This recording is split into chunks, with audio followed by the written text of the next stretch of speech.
अगर आप किसी घड़ी के शोरूम में जाएं या फिर ऑनलाइन घड़ी खरीद रहे हो तो आप गौर करिएगा कि ज्यादातर घड़ियों में बाय डिफॉल्ट 10:10 का टाइम सेट किया हुआ होता है। ऐसा क्यों होता है, क्या आप ये बात जानते हैं? डोंट वरी, मैं आपको बताता हूँ। उसके पीछे का पहला रीजन है कंपनी का लोगो, जो कि 12 के जस्ट नीचे होता है। अब जब सुइयों की पोजीशन ऐसी है तो वो लोगो आसानी से विजिबल होता है। दूसरा रीजन है डेट, जो कि 3 के पास होती है। अब जब सुइयां ऐसे हैं तो आसानी से डेट भी दिखेगी। अब आप लोग कहेंगे कि ये दोनों चीजें तो 8:20 की पोजीशन पे भी दिखाई देंगी, लेकिन मैं आपको बता देता हूं कि 8:20 की जो पोजीशन है उसमें हमें सैड इमोजी बनता हुआ दिखाई देता है। इस वजह से ज्यादातर कंपनियां 8:20 को बाय डिफॉल्ट सेट नहीं करती। क्या इसके पहले तक 10:10 की मैजिकल सेटिंग आप जानते थे? और अगर नहीं जानते थे तो चैट सेक्शन में लिखना मत भूलिएगा। 15 अगस्त 1947 को हम लोग आजाद हुए थे और उसी दिन हम लोग अपना इंडिपेंडेंस डे मनाते हैं। लेकिन मेरा सवाल यह है कि इस पूरी दुनिया में और कितने देश हैं जो कि 15 अगस्त को ही अपना इंडिपेंडेंस डे मनाते हैं? क्या आप जानते हैं? डोंट वरी, मैं आपको बताता हूं। टोटल 3 देश भारत के अलावा और हैं। नंबर 1 साउथ कोरिया, जो कि जापान से 15 अगस्त 1945 को आजाद हुआ था।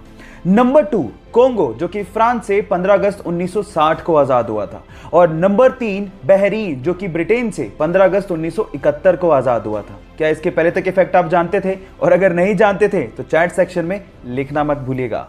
सुशांत के अचानक से यूं छोड़ जाने का गम जितना हमें है, उससे कहीं गुना ज्यादा उसके साथ रहने वाले उसके पेट डॉग फज को हो रहा होगा। जैसे ही अचानक से दरवाजे पर कोई आहट आती है, वो सुशांत को ढूंढने के लिए भाग पड़ता है, लेकिन जब वो सुशांत को नहीं पाता तो निराश होकर लौट आता है। उसका सुशांत की पिक को देख के रोने वाला वीडियो दिल को छू लेने वाला है। एक बार सुशांत ने फज के साथ अपनी पिक को शेयर करते हुए लिखा था कि अगर तुम मुझे जिंदगी भर याद रखोगे तो मुझे कोई फर्क नहीं पड़ता अगर मुझे कोई भूल भी जाए तो। सुशांत और फज के इस अनकंडीशनल लव के बारे में आपका क्या कहना है? चैट सेक्शन में जरूर लिखिएगा।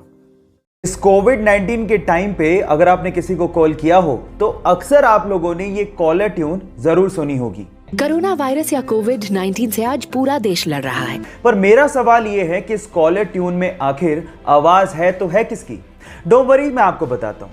ये है दिल्ली की 40 वर्षीय जसलीन भल्ला, जो पेशे से वॉइस ओवर आर्टिस्ट हैं, जिन्होंने किसी कंपनी के लिए इस ऑडियो को रिकॉर्ड किया था। लेकिन इतनी सुरीली आवाज होने की वजह से नॉर्थ इंडिया के हर फोन के लिए इस कॉलर ट्यून को यूज किया जाने लगा। क्या इसके पहले तक इफेक्ट आप जानते थे? और अगर नहीं जानते थे तो चैट सेक्शन में लिखना मत भूलिएगा।